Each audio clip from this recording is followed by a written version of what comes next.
Nós vamos começar com uma oração. Vamos pedir a Deus que Deus nos abençoe. Ele continue falando no nosso coração. Nós queremos frisar sempre que a escatologia, a nossa escatologia, é um ponto de partida para que a gente, no futuro, tenha essa matéria novamente, quem sabe na igreja, mas de forma mais detalhada, né? Vamos esmiuçar mais as matérias, os textos. Aqui é apenas uma visão panorâmica da escatologia, eternidade passada e eternidade futura. Então vamos orar ao nosso Deus, vamos pedir que Ele nos abençoe, que Ele continue falando ao nosso coração. Vamos orar. Pai querido, nessa noite, nos alegramos, ó Deus, porque estudar a Bíblia, ainda no nosso país, é um privilégio, Pai. O nosso grande objetivo, Pai, é te exaltar, é te glorificar nesse tempo juntos. Muito obrigado, Pai, que nós podemos sentir não só a tua presença acima de tudo, mas a tua provisão e a tua proteção, Pai. Te agradecemos porque o Espírito Santo do Senhor habita no nosso espírito para todo sempre. E é Ele que nos dá discernimento, a capacidade de entender as Escrituras. O assunto escatológico, ó Deus, é um assunto, vamos chamar complexo, ó Pai, mas com a tua ajuda, com o teu entendimento, nós queremos compreender esse assunto de grande relevância para todos nós. Continua falando ao nosso coração, nos despertando, Pai, acima do conhecimento, o desejo de santidade, de comunhão íntima contigo. A tua palavra nos diz que seguir a paz com todos e a santificação, sem a qual ninguém verá ao Senhor. Que a nossa vida, Pai, seja uma vida dedicada a Ti, dedicada à Tua palavra. Obrigado por esses irmãos, queridos irmãos amados, preciosas ovelhas do Teu pastoreio, Pai. Pessoas dedicadas. E queremos que o Senhor possa continuar nos catequizando, nos discipulando, Pai. Nós pedimos a Tua bênção, agradecidos, ó Deus, por mais um meet juntos, em nome do Senhor Jesus. Amém, Pai. Amém. Amém. Deixa eu perguntar nessa noite, quem já respondeu todas as provinhas? Tem alguém que ainda não respondeu? Eu estou quase terminando, viu? Opa! Já respondi uma parte. Muito bem. Eu só Obrigado, não pastor. respondi a última, pastor, porque eu fui viajar, né? Aí hoje que eu vi que o senhor tinha colocado provinha, mas essa semana eu faço. Beleza. Luciana. Eu vou responder essa semana, pastor, porque foi bem corrida aqui também. Eu vou responder tudo e envio para o senhor, viu? Tá bom. Eu fico aguardando, ansioso pela sua provinha aqui. Então, vamos começar a nossa 10ª aula de escatologia. Hoje nós temos como tema dessa aula o meio e os últimos 3 anos e meio da tribulação, certo? Nós já atingimos os primeiros 3 anos e meio, agora a gente vai falar dos últimos 3 anos e meio, o meio e a última parte da grande tribulação, certo? Muito bem. Ok. Então, queremos que Deus continue nos abençoando, falando no nosso coração, para que a gente possa pegar uma base sólida no assunto escatológico. Apenas é um desafio para você estudar em casa, na apostila que nós enviamos para você, para que você possa estudar na sua casa, na sua igreja, mas pelo menos a gente tem uma ideia, uma visão panorâmica do assunto escatológico. Então nós chegamos ao meio da tribulação. Em Daniel capítulo 9, versículo 27, que é o texto profético a respeito da grande tribulação. A gente sabe que são 70 semanas de anos, né? 490 anos. No versículo 27 de Daniel 9, diz assim a palavra do Senhor. Ele fará firme aliança. Quem é ele? É o anticristo. Ele fará firme aliança aliança pacto. Com muitos. Aqui faz referência à nação de Israel. Por uma semana. Ele fará uma aliança, um pacto com a nação durante os 7 anos, que é a última semana para completar as 70 semanas de ano, com relação ao povo de Daniel e não à igreja. Ele fará uma firme aliança. Na metade da semana, 3 anos e meio, para cessar o sacrifício e a oferta de manjares. Ou seja, por que ele vai cessar? Ele vai impedir que a nação faça isso. E ele vai advogar para si o direito de ser adorado, de ser reverenciado. É exatamente aqui que a nação de Israel vai ser perseguida pelo anticristo, certo? Sobre a asa das abominações virá o assolador, até que a destruição, que está determinada, se derrame sobre ele. Então, isso faz referência que no final da grande tribulação, Cristo vem de Sião, vem do céu, com a sua igreja, certo? Que foi arrebatada antes da grande tribulação, com os santos anjos, certo? Montados em seus cavalos, para guerrear. E nós vamos ver a guerra do Armagedon no final da grande tribulação, certo?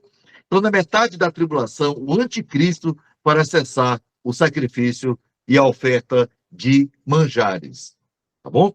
Então, diz a Bíblia que o anticristo, a essas alturas, ele quebrará a sua aliança com a nação, profanará o templo e perseguirá os judeus.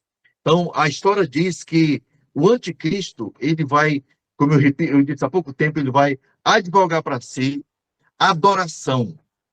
E os judeus vão perceber, certo, que ele não é o Cristo que a nação tanto esperava. Por isso que essa aliança vai ser quebrada, ela vai ser rompida.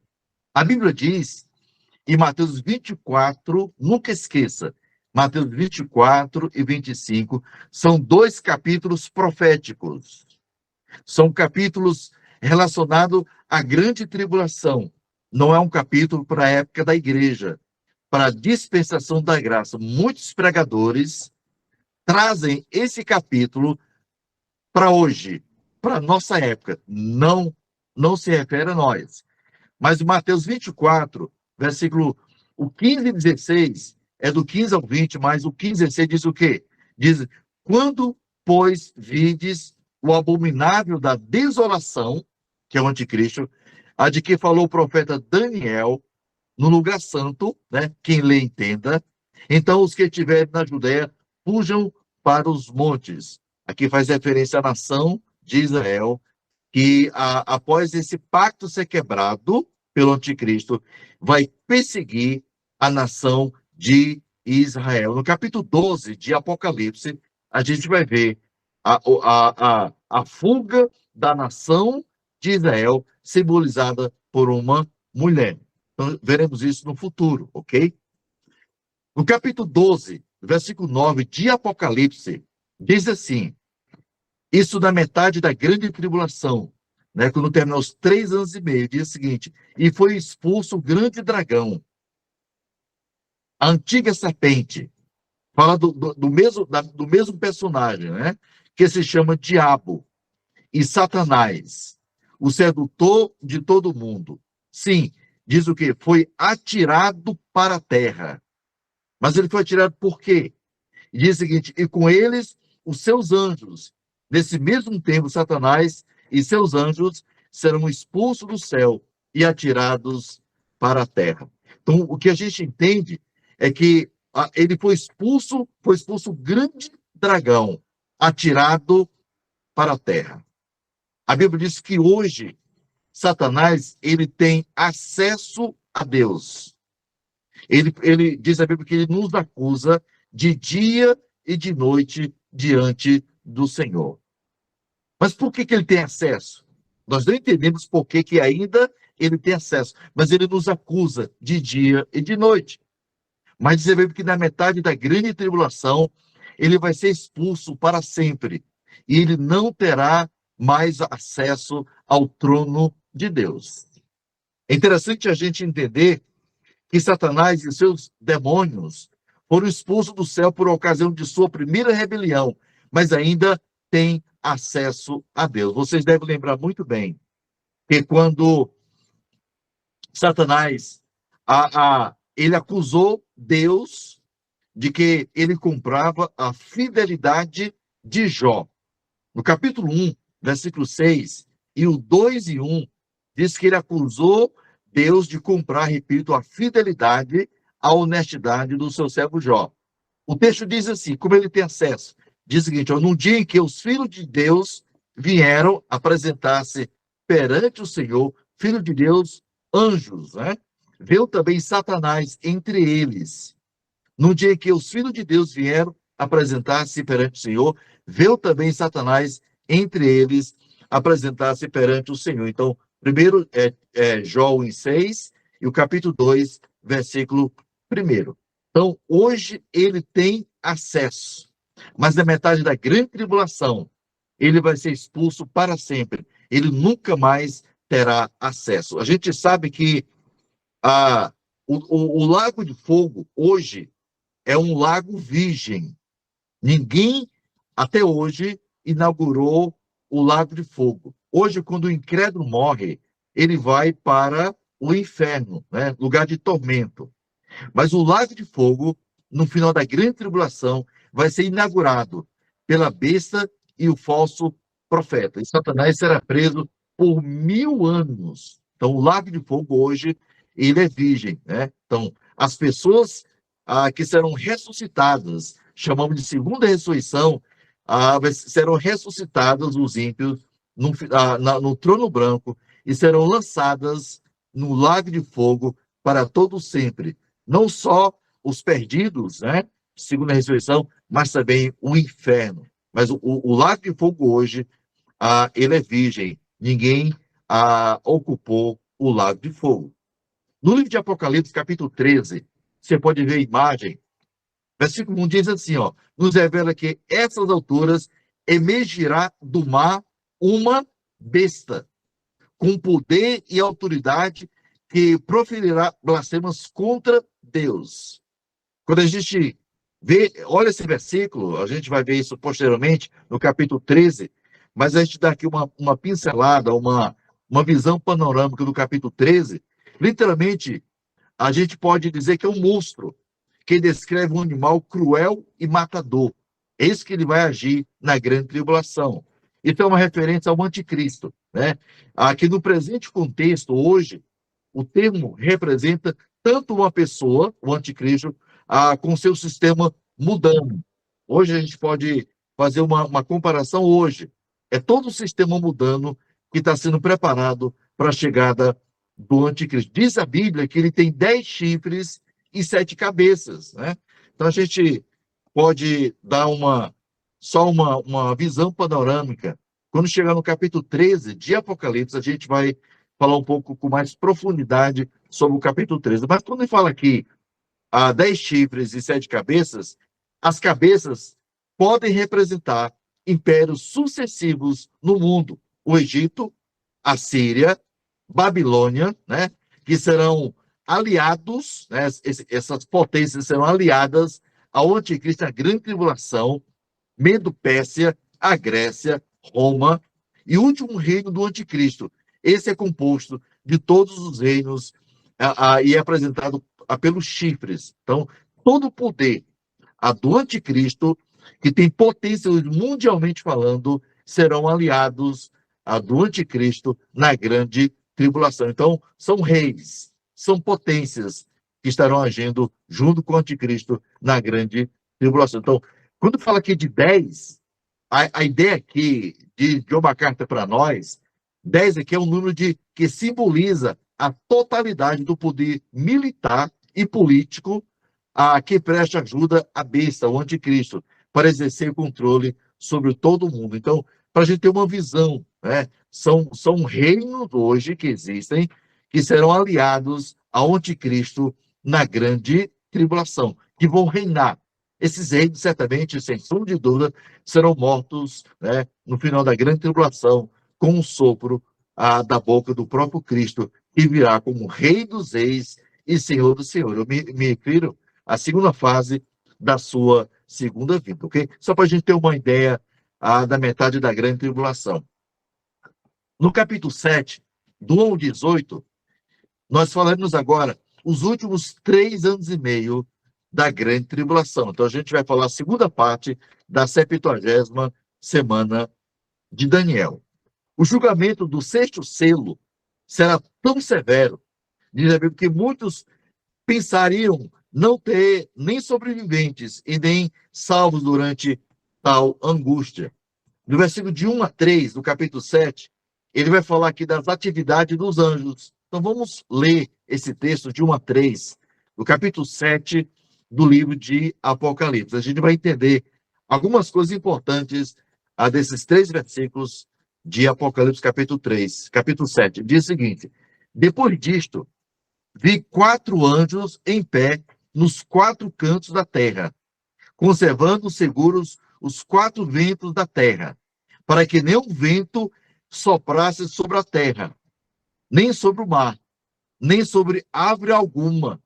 Vi outro anjo que subia no nascente do sol, tendo o selo do Deus vivo, e clamou em grande voz aos 4 anjos, aqueles aos quais foram dado fazer dano à terra e ao mar, dizendo: não danifiqueis nem a terra, nem o mar, nem as árvores, até selarmos na fronte os servos do Deus vivo.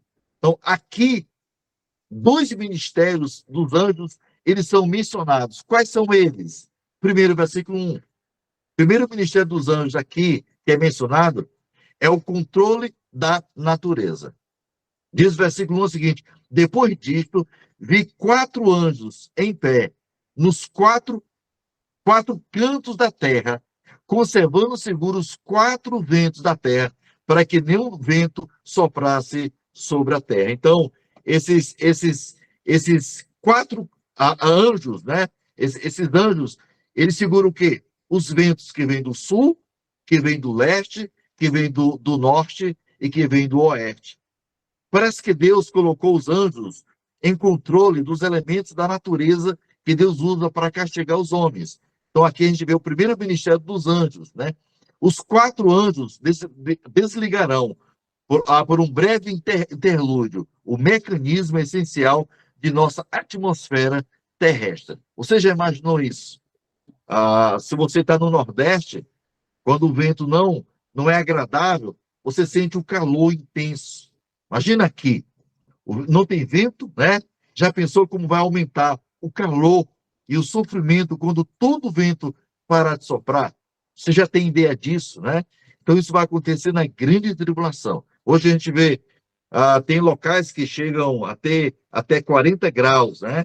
Nós temos aqui uma cidade, no tempo do calor, aqui chamado Campo Bom, que a gente presenciou 40 graus, mas tem 48 graus há um tempo atrás. Você imaginou aqui na grande tribulação, o calor intenso, sem vento, sem nada, né? Imagina isso. E diz a Bíblia que outros anjos também controlam o fogo e a água. Em Apocalipse 14, 18, diz assim: saiu do altar outro anjo, aquele que tem autoridade sobre o fogo. É importante a gente entender isso. E no versículo 3, no capítulo 7, há outro ministério dos anjos: selar os servos de Deus. Selar os servos de Deus. O versículo 3, no capítulo 7, diz assim na minha Bíblia, dizendo: não danifiqueis nem a terra, nem o mar, nem as árvores, até que selarmos na fronte os servos do nosso Deus. Ele tem esse ministério de selar os servos de Deus. Agora, como é que é esse selo? Como é que a gente pode imaginar que seria esse selo? O selo ele pode ser visível ou invisível. Por exemplo, nós temos um selo em nós. Há um selo, cada crente tem um selo. E esse selo, ele não é visível, ele é invisível. Ele se torna visível no sentido dos atos, das nossas ações, da prática da nossa santidade. Mas nós temos um selo. A Bíblia diz, no livro de Efésios 4:30, que nós fomos selados com um selo. Que selo é esse? O Espírito Santo de Deus. Quando a gente ouviu a palavra, a gente creu na palavra, mente e coração, nós somos o quê? Selados com o Santo Espírito da promessa. Então, esses selos serão selados, ele pode ser um selo visível ou invisível. Então, um selo não tem que ser visível para ser real. Nós somos um selo. Ele não é visível, mas ele é real. Aqui parece que se trata de um selo não invisível, mas de um selo visível. No capítulo 14, versículo 1, dá a ideia que é um selo visível. Olha o 14:1 de Apocalipse. Olhei e eis o Cordeiro em pé, sobre o monte Sião, e com ele 144.000, tendo na fronte escrito o seu nome e o nome do seu pai. Então, qual é esse selo? A marca é o nome de Deus. Eu creio que esse selo é o nome de Deus. Então, eu creio que é um selo visível. Então, esses selados, eles terão um selo visível. É diferente do nosso. Não está aqui na minha fronte, diante de mim, um selo, Deus. Não. O que tem em mim é um selo invisível.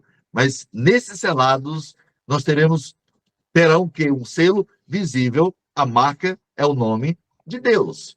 O selo das frontes, dos 144.000, o que pode significar? Então, por que esse selo? Esse selo significa propriedade e proteção.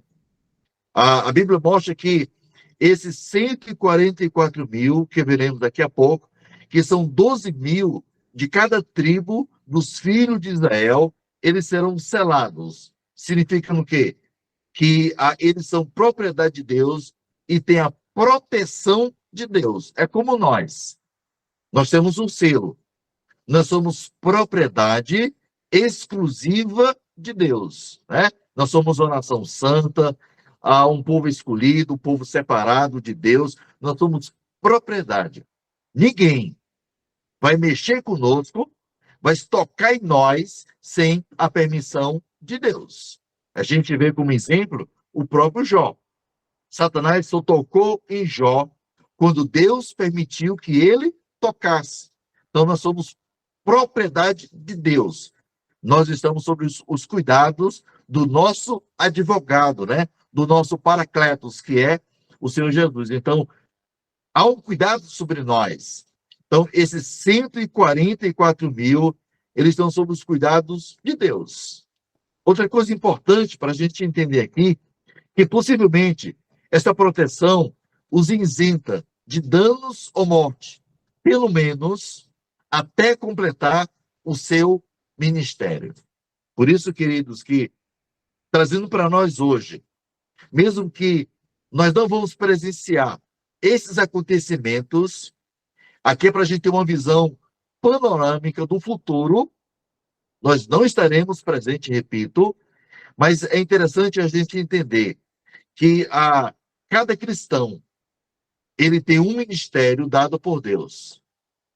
Enquanto ele não cumprir esse ministério, essa missão, ele é uma pessoa extremamente indestrutível.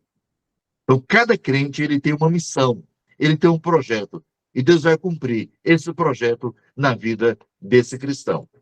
Do versículo 4 ao 8, e o capítulo 14, versículo 1, né, que fala que eles estarão já na presença do Senhor, mas no capítulo 7, 4 ao 8, ele vai falar dos 144.000 selados, 12.000 de cada tribo de Israel. A gente defende a nossa tese, porque quando a gente estuda a Bíblia, a gente não estuda a Bíblia fora do seu contexto. A gente não pega um versículo solto e forma uma teologia, uma doutrina, não. Essa doutrina ela tem que ter raízes, né? Ela precisa, outros textos bíblicos precisam confirmar essa teologia, essa doutrina. Nós sabemos que os russelitas, né, que são seguidores de Charles Taze Russell, que é o fundador dos Testemunhos de Jeová, eles dizem que esses 144 mil são eles. Nada disso.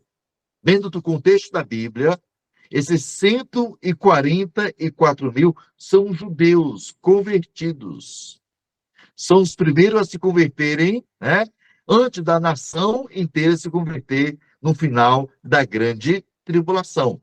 Mas a Bíblia diz, nesse texto, que são 12 mil de cada tribo. Vai falar aqui no capítulo, versículo 4 ao 8, fala desse contexto, né? 12 mil. Né? Eles falam da tribo dos filhos de Israel, a tribo de Judá, a tribo de Ruben, a tribo de Gade, a tribo de Azer, Naftali, né? Manassés, Simeão, Levi, Issacar, José, Zebulon, José, Benjamim, né? Foram selados 12 mil de cada tribo.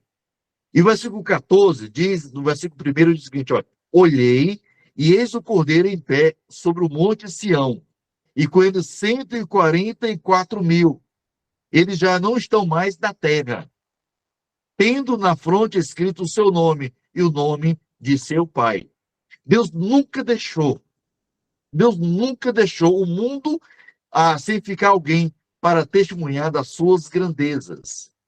Esses 144 mil são 144 mil missionários judeus que irão evangelizar na grande tribulação. Nós veremos aqui que aqueles que vão se converter vão ouvir a palavra, não apenas das Bíblias que vão ficar, mas pela pregação desses missionários, 12 mil de cada tribo. São judeus convertidos, que passaram a crer no Messias, e agora serão instrumentos nas mãos de Deus, na pregação do Evangelho, na grande tribulação. Pregação tanto para os judeus, como também para os gentios. Então, o que a gente entende é que Deus sempre deixa um remanescente na pregação do Evangelho. Hoje, o remanescente de Deus é a igreja. Essa é a nossa responsabilidade. Esse é o nosso papel de pregar o Evangelho. Então, Deus nos deu essa missão. Então, você tem essa responsabilidade na sua região, na sua igreja.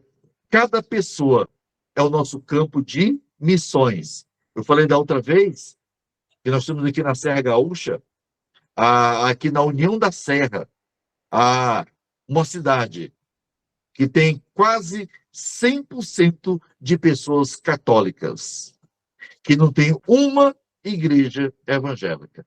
Então, é nossa responsabilidade aqui de levar o evangelho até essas pessoas.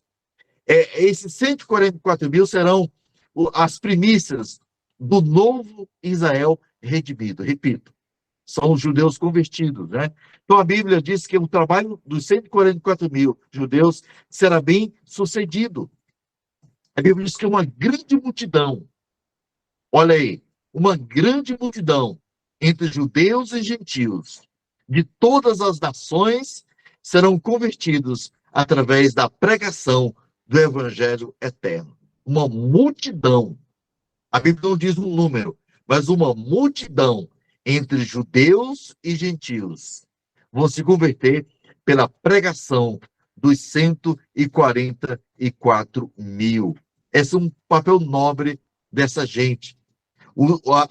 Os mesmos 144 mil é mencionado por João no capítulo 14, versículo 1, indicando que eles estarão no céu, isto já no final da grande tribulação, após seu ministério terminado e seu possível martírio. Eles serão mortos. E diz no capítulo 14 que eles estarão no céu, certo? Após o seu martírio. Mas eles vão cumprir a sua missão de pregar o evangelho na grande tribulação. Como nós hoje aqui, nós outros, nós pregamos, Paulo pregou, nós pregamos. Quando cumprir a nossa missão, Deus nos levará para a eternidade. Nós temos um grande servo de Deus, que essa semana ele foi promovido para a eternidade. É o missionário Larry, né? Ele fazia parte da missão BGFM do Brasil. Ele foi missionário no Ceará há muitos anos. Ele ele foi o pai da fé da minha esposa Sulamita, e ele realizou o nosso casamento, que também está no YouTube, está na internet. E essa semana, Deus o levou para a eternidade. Semana passada, né, Sulamita? Deus o levou para a eternidade. Então é importante a gente entender. Então, cada um de nós tem uma missão a cumprir. Mas eu vou repetir o capítulo 14. Diz: olhei e eis o Cordeiro em pé sobre o monte Sião, no céu, e com ele 144 mil. Então a gente percebe que já no final da grande tribulação, esses judeus que serão missionários na grande tribulação, eles estarão no céu, na presença do Senhor. Certamente, eles serão ressuscitados no final da grande tribulação, junto com o pessoal do Velho Testamento. Né? Então, diz o capítulo 14, 1, que eles serão mortos e estarão na presença do Senhor. É interessante que dessas 12 tribos, né? 12 mil de cada tribo, 144 mil judeus, há uma tribo ausente aqui, que é a tribo de Dan. Você sabe por quê? Que o capítulo 7, a gente não leu, do 4 ao 8, não menciona a tribo de Dan. Interessante, porque a tribo de Dan faz parte, né, dos filhos de Jacó, das 12 tribos dos filhos de Israel. Por que a tribo de Dan não foi mencionada? Alguém tem alguma ideia? Alguém pode arriscar dizer o porquê? Alguém do grupo? É uma pergunta.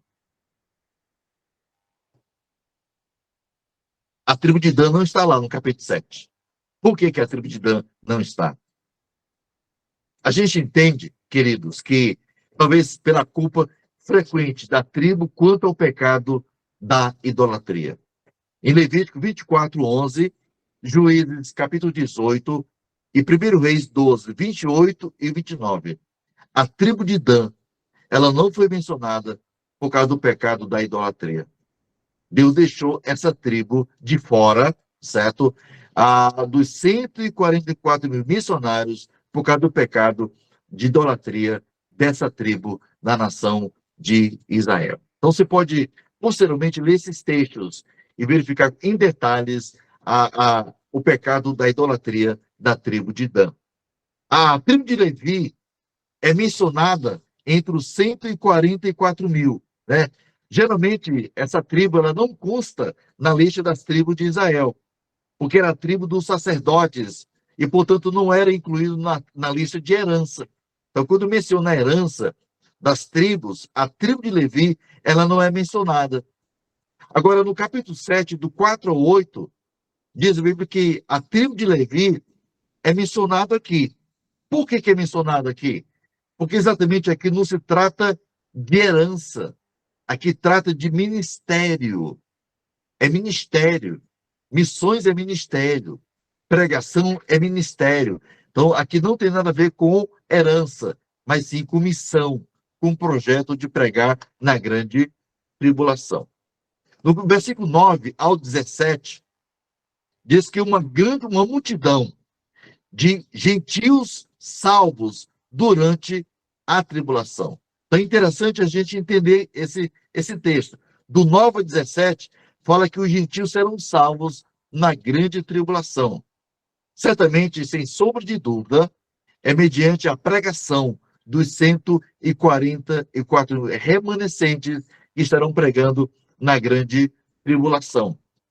O texto é longo, mas você pode ler em casa depois com mais detalhe. Então, embora sejam principalmente gentios aqui, salvos, vindo da grande tribulação, aqui não exclui judeus.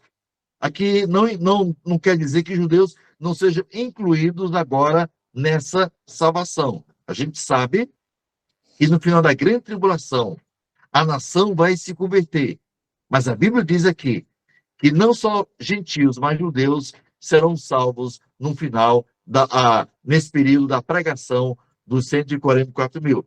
Versículo 9 diz assim, ó: todas as nações, tribos, povos e línguas. Isso significa que judeus serão incluídos nessas decisões, nessas conversões aqui, mensagem pregada pelos 144 mil. Se judeus fazem parte desse grupo, não serão selados, como foram os 144 mil. Apenas o selo de proteção e propriedade e vai estar sobre a fronte, né, dos 144 mil, não desses judeus convertidos agora, judeus e gentios. Talvez os salvos de todas as nações podem ser fruto, né, da pregação desses missionários.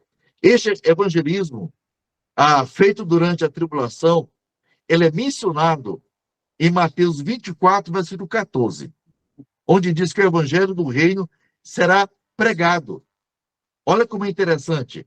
Muitos colocam esse versículo no contexto de hoje, mas não é. É no contexto da grande tribulação. Olha o que o texto diz. E será pregado este evangelho do reino por todo o mundo, para testemunho a todas as nações. Então virá o fim. Então as pessoas acham que a volta de Cristo está condicionada à minha pregação. Eu tenho que pregar. Não, não. Esse contexto é o contexto na grande tribulação, que o evangelho vai ser pregado do reino na grande tribulação. A volta de Cristo, ela não está condicionada se a igreja vai cumprir seu papel, não. Está condicionada no tempo de Deus.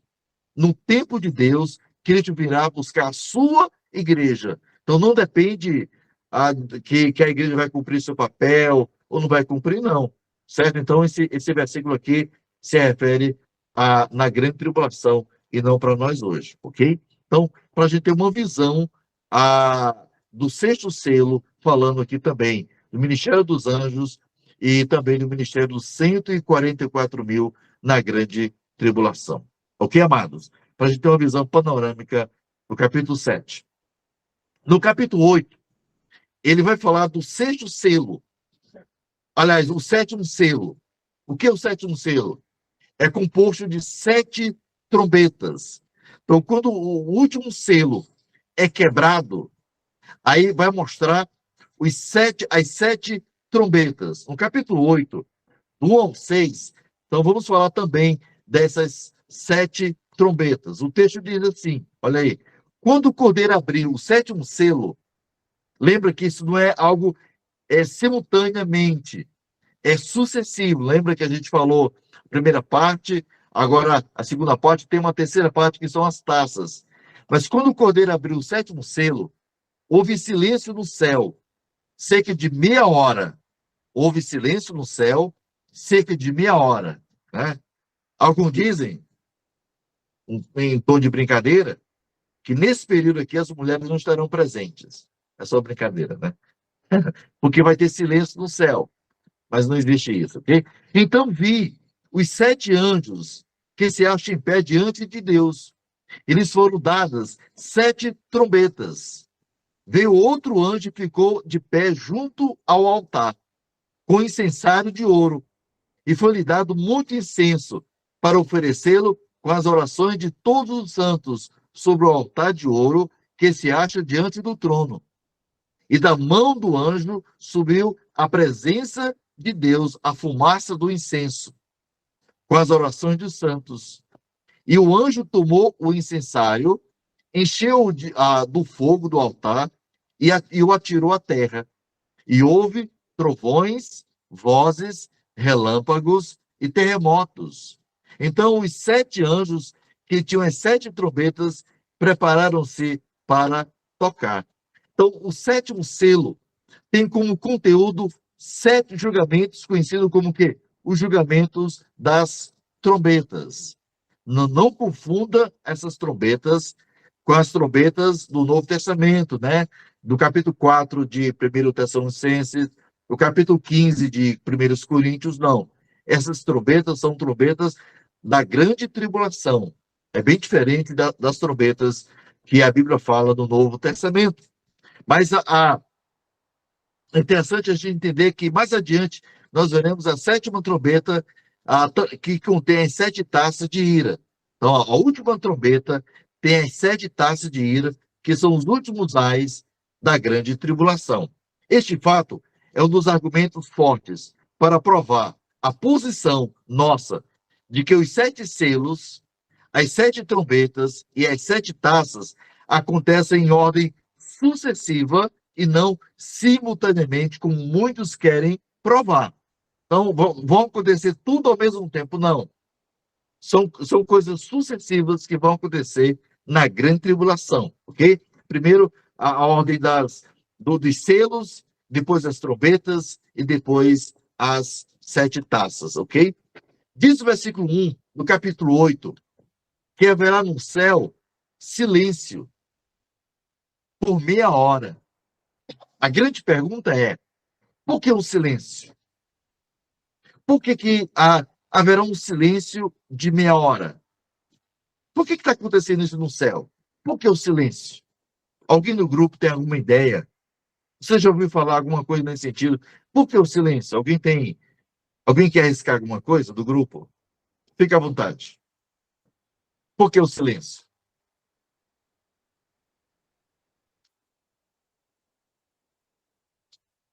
Alguém não sabe? É o silêncio de expectação.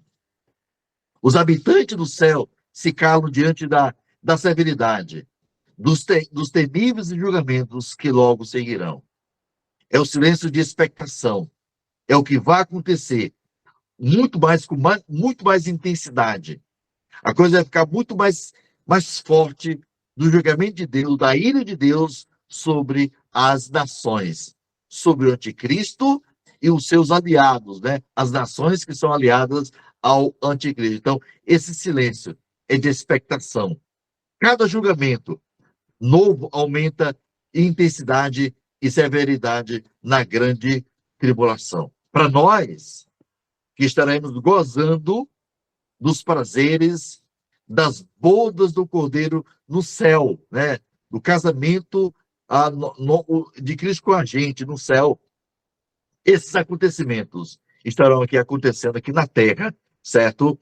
E nós estaremos no céu gozando na presença de Deus para todo sempre. 7 anjos, diz o versículo 2, que se acham em pé diante de Deus.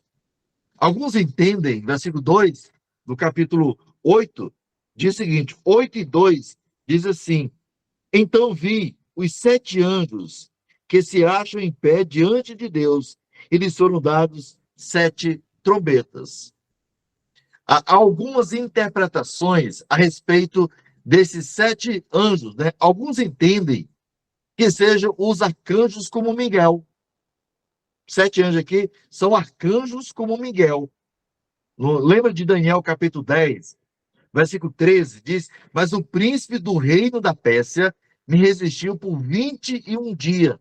Porém, Miguel veio para ajudar-me e obtive vitória sobre os reis da Pérsia. Então, alguns acham que esses anjos que estão aqui em pé sejam arcanjos que têm o mesmo poder, né? Na hierarquia angelical que tem Miguel, que é um arcanjo, né? Alguns acham que é Gabriel, como Daniel 8, versículo 16, que estará aqui de pé. De qualquer forma, são anjos da alta categoria que executam prontamente a vontade de um Deus perfeito. Eles estão prontos. A gente sabe que aqui não são anjos caídos, claro, né? Mas são anjos que executam a ordem de Deus, que existe uma hierarquia angelical. Tanto Miguel como Arcanjo, eles têm uma posição privilegiada no reino de Deus. Então, alguns acham que aqui pode ser Gabriel e pode ser também Miguel. Mas a Bíblia não diz aqui exatamente que classe de anjo vai estar de pé aqui para executar aquele que Deus quer. Versículo 2, ele fala de 7 trombetas, né? As trombetas anunciam com mais detalhes os acontecimentos que precedem a segunda vinda de Cristo. Então, essas trombetas que serão tocadas são acontecimentos que vão mostrar o que vai acontecer antes da segunda fase da segunda vinda de Cristo. Talvez devamos entender que as trombetas são subdivisões do 7º selo. E nesse dia todos terão que escolher entre Cristo e o anticristo. Isso é uma decisão daquelas pessoas. Vocês vão seguir definitivamente o anticristo, a toda a sua gangue, ou vocês querem tomar uma decisão aqui de conversão? Então, é uma decisão que as pessoas da grande tribulação vão ter que tomar. Versículo 3, ele fala de outro anjo. Olha o versículo 3. Ele diz o seguinte: veio outro anjo e ficou de pé junto ao altar, com incensário de ouro, e foi-lhe dado muito incenso para oferecê-lo com as orações dos santos sobre o altar de ouro que se acha diante do trono. Há muitas especulações sobre esse anjo forte. Outro anjo. Quem é esse anjo aqui? Né? Quais são as especulações? O que é que os comentaristas, os teólogos imaginam sobre esse anjo? Então, eu quero ver com você o que significa esse anjo.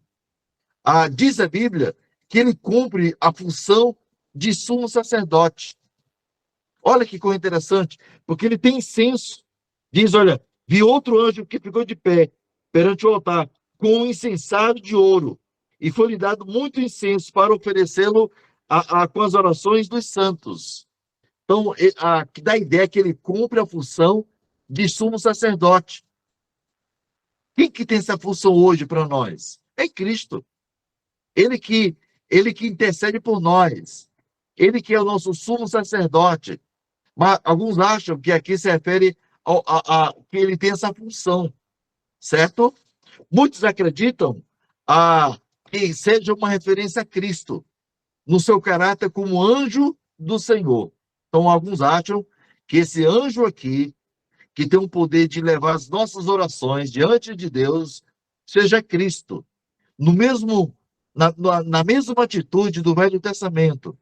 Porque quando você vê no Velho Testamento, anjo do Senhor, faz referência a Cristo, certo? Como revelado no Antigo Testamento. Por exemplo, 2 exemplos aqui. Exemplo de Gênesis capítulo 16, versículo 7, que diz assim: tendo achado o anjo do Senhor é uma teofania. É Jesus aparecendo em forma de anjo no Velho Testamento, junto a uma fonte de água no deserto. Mas a Bíblia diz também assim: acendeu-se a ira de Deus, porque ele se foi. E o anjo do Senhor pôs-se-lhe no caminho por adversário. Então, o anjo do Senhor, no Velho Testamento, faz referência a Cristo. Alguns acham que esse anjo aqui, no versículo 3, é Cristo. Outro anjo aqui representa Cristo, porque em nenhum lugar, em nenhum lugar, um simples anjo tem autoridade de receber orações e interceder em favor dos homens. Então, alguns acham que aqui é o próprio Cristo, porque o anjo não tem essa autoridade de interceder pelas pessoas, de oferecer sacrifício a Deus, né? Nada disso. Então, aqui alguns acham que é o próprio Cristo. A gente sabe que Cristo é o único mediador entre Deus e os homens, não existe outro. A segunda explicação para essa interpretação sobre esse anjo é que o outro anjo é simplesmente um anjo. O texto não diz que ele faz intercessão como mediador. Não diz isso. Porque essa função, essa única função é de Cristo. Nenhum anjo tem essa autoridade, certo? Então aqui é um anjo mesmo. Mas que ele oferece incenso que sobe a presença do Deus junto às orações. O versículo 4, ele fala as orações dos santos, né? Quem são esses santos? São os salvos durante o período da tribulação. Então, esses santos são os santos que foram salvos no período da grande tribulação. Diz o versículo 5 assim: fogo atirado à terra. O julgamento das trombetas começa. É tempo de ira, indignação e a cólera de Deus. Então, a gente entende que esse anjo forte é um anjo mesmo. Não é aqui Cristo, né? Não é um anjo que tem o poder de interceder por você, não. É um anjo mesmo. É um anjo comum que tem essa função. No versículo 7 do capítulo 8, ele fala da primeira trombeta, diz assim: Diz a primeira trombeta, saraiva e fogo de mistura com sangue. Diz o primeiro anjo tocou a trombeta e houve saraiva e fogo de mistura com sangue e foram atirados à terra. Foi então queimada, olha bem, a terça parte da terra e das árvores e também toda erva verde. A gente entende que a intensidade está ficando muito mais profunda. As catástrofes, as coisas. E diz aqui, versículo, e foram atirados à terra. Quaisquer que sejam as causas dessas calamidades naturais. Ressalta-se que é a soberania de Deus que enviou essas forças, essas coisas sobre a terra. Diz que a terça parte da vegetação é queimada. Pense nas consequências de uma terça parte das árvores, das plantas queimadas.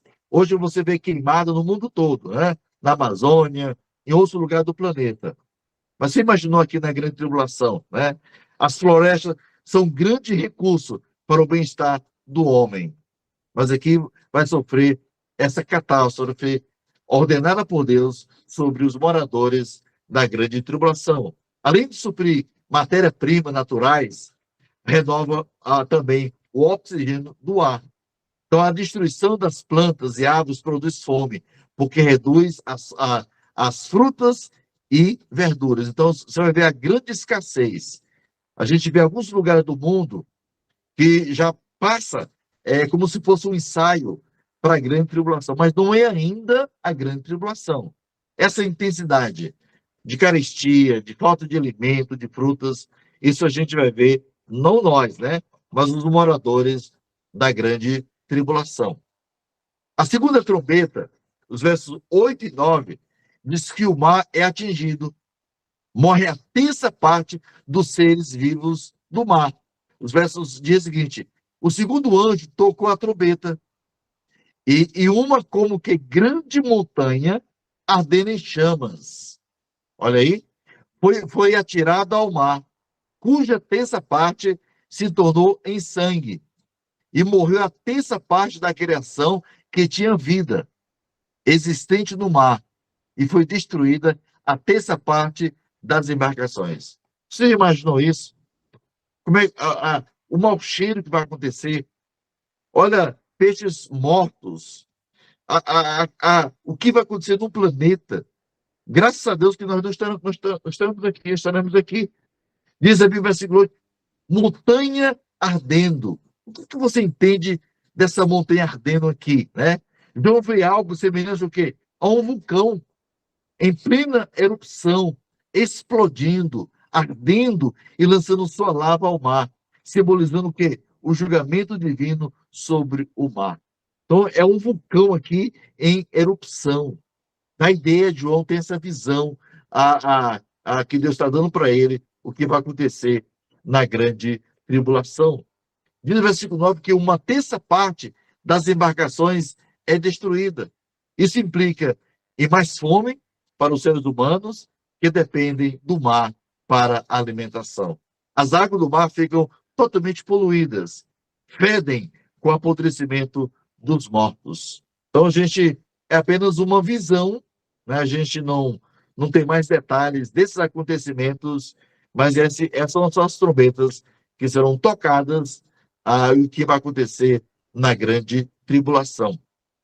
A terceira trombeta diz que, quando ela é tocada, diz que as águas potáveis são atingidas.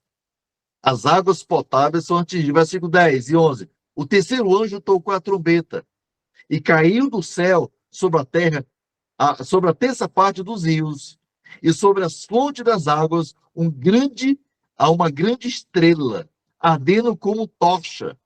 O nome da estrela é Absinto, e a terça parte das águas se tornou em absinto.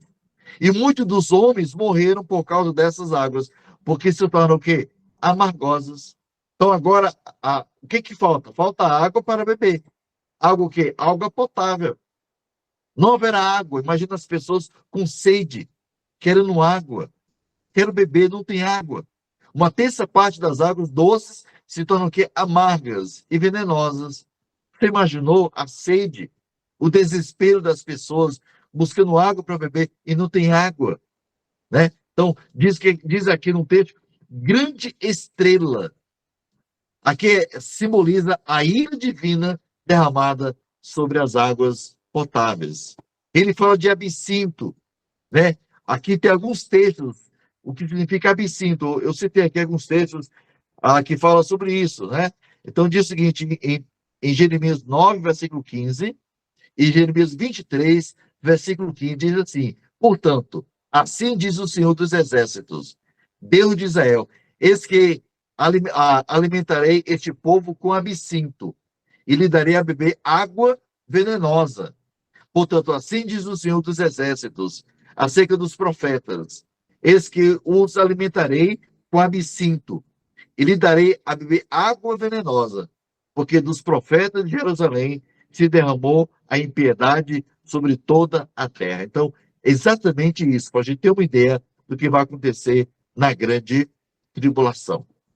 Só para a gente ir adiante um pouquinho, no versículo 12 ao 13, ele fala a quarta trombeta, o sistema solar é atingido, né? Então, todo o sistema solar é atingido quando a quarta trombeta ela é tocada. No versículo 9 do capítulo 12 de Apocalipse, né? Ele diz o seguinte, que os 3 ais representam a quinta, a sexta e a sétima trombeta. O julgamento da primeira, segunda e terceira e quarta trombetas afetam as coisas essenciais da vida. As árvores, as plantas, falta comida nas plantações, né? Falta comida das plantações, falta comida que vem do mar.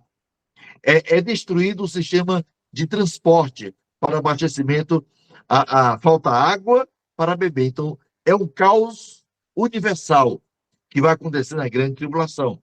E, finalmente, falta luz, encurtando a produtividade de tudo, né? Então, o que a gente entende nessa trombeta aqui, certo? É que o sistema solar é atingido. Então, os moradores da Terra começam a sentir, né, mais ainda do que vai acontecer na grande tribulação. Quando a gente pesquisa sobre as trombetas que vão acontecer, a gente não encontra muitas informações em detalhes. É apenas aquilo que a gente pode informar para vocês sobre as trombetas. Tá bom, amados? Então, nós queremos ficar até aqui, até a quinta trombeta, ok? Tá bom? Então, nós queremos agora ver algumas perguntas, algumas dúvidas, ou se você quiser acrescentar mais alguma coisa sobre as trombetas ou alguma outra coisa que você entendeu ou queira acrescentar hoje à noite. Mas para a gente ter uma visão panorâmica, uma visão geral, né, das trombetas, o último selo que foi quebrado, aparecem as trombetas, e na última trombeta que será tocada, nós veremos as 7 taças derramadas da ira de Deus sobre os moradores da grande tribulação. Então, nós aprendemos algo muito importante hoje, que Deus nunca deixa o seu povo ou as pessoas, o mundo ser um remanescente. A gente aprendeu que os 144 mil são missionários judeus que irão evangelizar na grande tribulação. Só para a gente ter uma ideia do que vai acontecer na grande tribulação. Nós não vamos presenciar, nós não veremos os acontecimentos, porque nós estaremos no céu com o Senhor, né? Então, todo esse período da grande tribulação, tanto a primeira parte como a segunda parte, nós estaremos gozando dos prazeres celestiais com o Senhor.